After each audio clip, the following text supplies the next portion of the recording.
Welcome to TEMPOLOR AI, where you can create music and songs with just a simple prompt. Now, this is really exciting because it's showing us that AI truly is progressing, and now we can create simple songs and music just by typing a few words. So, how do you actually do it?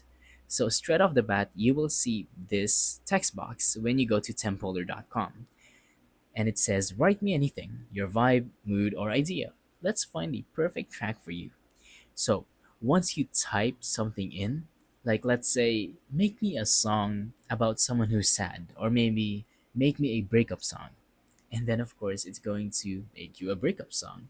Now, you could choose to be specific with it. Like, you can have your own lines put into the song. For example, can you add this line? And then, of course, you're gonna have to type in the line. But yeah, that doesn't really matter.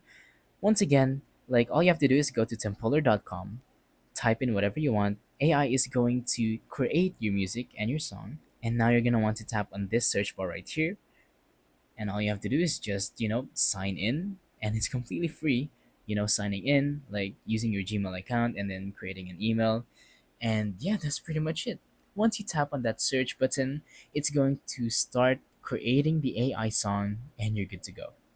That is what Tempolar does, and I'm pretty sure they also do like these AI images, but yeah, these songs are what they're known for. So that's about it for this video. Thank you for watching. Don't forget to leave a like, subscribe, and let us know in the comments down below if the tutorial works or if you have any questions. Thank